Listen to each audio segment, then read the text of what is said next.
This is very exciting for us wrestling fans. AEW will make its Canadian debut in Toronto on Wednesday night, so I had to talk to the longtime friend of the show, AEW sports entertainer and proud Canadian, Chris Jericho. Chris, first of all, great to see you. How are you doing, my friend? Man, it's good to be thinking about coming back to Canada again. It's been a while, so I'm doing great. I'm excited, and it's just the perfect opportunity for us to make our big splash in Canada and in Toronto in just a few weeks. So let's start with wrestling in Canada, and we have a crack research team here, Chris. They say the last time you wrestled in Canada was March of 2017. That's, of course, over 5 years ago. So just Wow. to be back in your home country and be able to put on a show live, how good does that feel for you? Well, like you said, it's been almost 5, almost 6 years. So Canada is such a great wrestling country, and obviously it's a great Chris Jericho country, and it's a great AEW country. And we haven't even been anywhere in Canada yet. I know the ratings on TSN have gone through the roof since basically we started. So it's going to be really, really exciting for me, and just to come back to Canada in general. I think it's been 3 years since I've been, prior to the lockdowns and the pandemics and everything like that. So it's really exciting on so many different levels. I'm really, really ready. That's the greatest word for it. I'm ready to get back to Canada and perform in Toronto, one of the greatest wrestling cities in the world. Now, you recently became Ring of Honor champion after Tony Khan bought that company earlier this year. You're going to defend that title in Toronto against Bryan Danielson. You've already been AEW champ, Chris. Why was it time to focus on something new?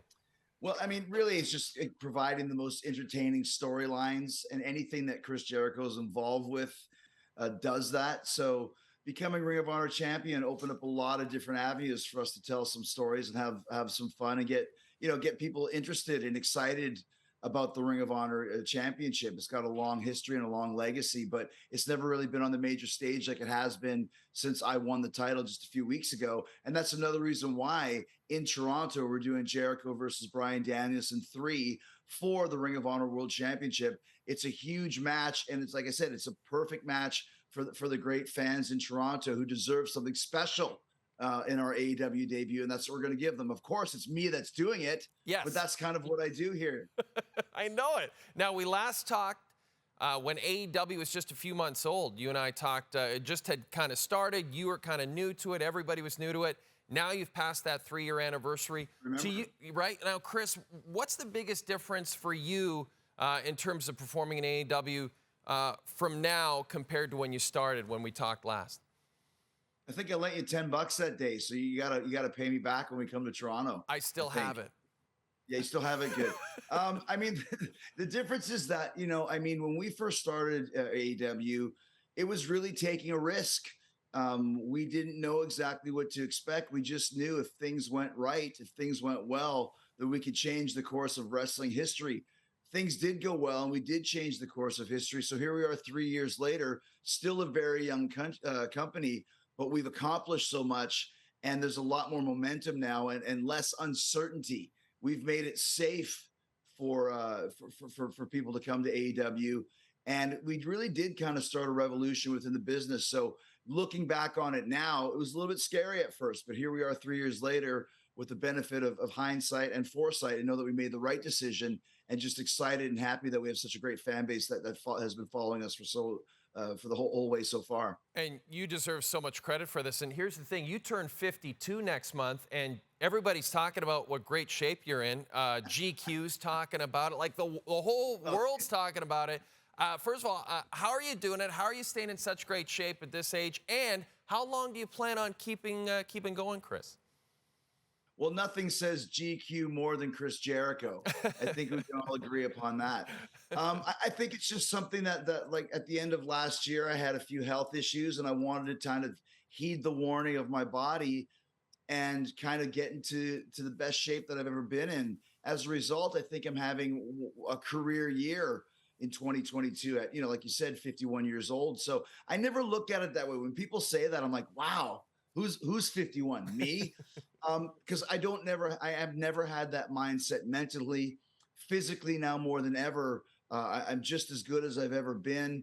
And once again, that's something growing up in Canada, growing up in Winnipeg, where it's minus 30, and you just go walk around the streets with your friends on a Saturday night because there's nothing to do. It hardens you and makes you tougher, both physically and mentally. So I've always had that extra little bit of toughness as a result of growing up in Canada, growing up in Winnipeg, and it's really shining through right now. So I really have no reason to finish. I mean, October 2nd, just a few days ago, was my 32nd anniversary in the wrestling business. My first match ever was in Ponoka, Alberta, October 2nd, 1990. And yet the last match I had last Wednesday in Philadelphia against Bandito was one of the best matches I've ever had. So I'm still wrestling at the highest of levels and still having people that watch Chris Jericho still get to see Chris Jericho. It's not a reasonable facsimile of or a second-rate version of. It's still top-level Jericho. So as long as I can continue to deliver that level of performance, and as long as I know in my heart that I'm still able to do it, then I'll continue to do it. I'm not the best wrestler in the world every night, but some nights I am, and that's still good enough for me. Well, and I love that you brought up the Ponoka appearance because I had that. I wanted to ask you about that. As an Albertan, I wanted to ask you about Ponoka.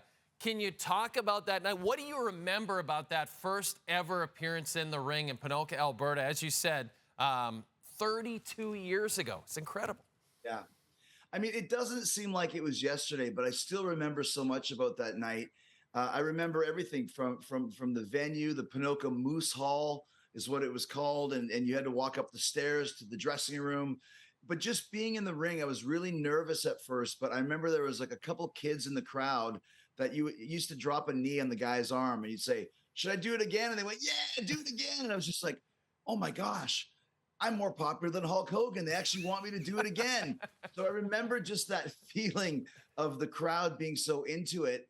And then opening up my pay envelope that had my name spelt wrong, Jericho without an H, just C-O. And I had a $20 bill and a $10 bill. And I was working prior to that in a deli making $5 an hour. So for 8 hours of work, I'd get $40. This night for 15 minutes of work, I got $30. And I had dozens too of people cheering for me.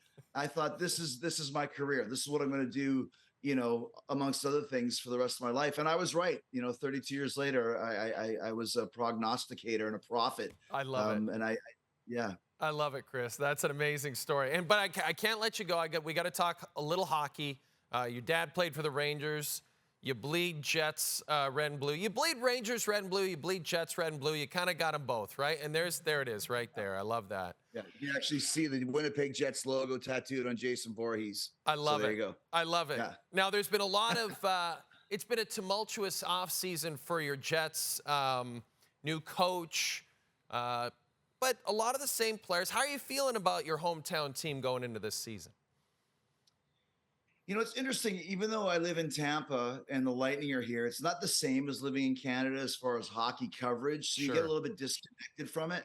But anytime the Jets, as a matter of fact, the Jets are actually playing in Tampa this year, so I'll be there. And they used to hate it because they would always get me tickets because I know the guys that work at the venue, obviously at Amalie Arena, and guys from the Lightning. But I'd always show up in my Jets jersey. And they're like, "You can't get free tickets from the Lightning and wear your Jets jersey." I'm like, "Watch me. Like, I can't do it. If it's anybody else, I got to agree." But so, yeah, I mean, I think the Jets are through and through, like you said, it's kind of tattooed on your heart when you grew up in Winnipeg. And I'm always pulling for the Jets. I know it's so hard being a small market team, keeping the guys there, keeping them happy. We know how cold it is there. Obviously, Canadian money, all that other brouhaha, but still deep down inside, every year, it's like Leafs fans and Jets fans. Like, this year is our year. Do you have a goaltender? Well, yeah, not really. Do you have a new center? Well, not really, but we have heart and we have desire and we've got passion. And we still got one of the best crowds in the world in Winnipeg. So go Jets, go. Well said, my friend. And don't forget, Chris Jericho will make his ring return to Canada for the first time in over 5 years. And the place to see it will be right here on TSN Wednesday night. Chris, always great to chat with you. Continued good health, continued success. We'll talk to you soon. Thanks, guys. We'll see you on Wednesday. It's going to be amazing.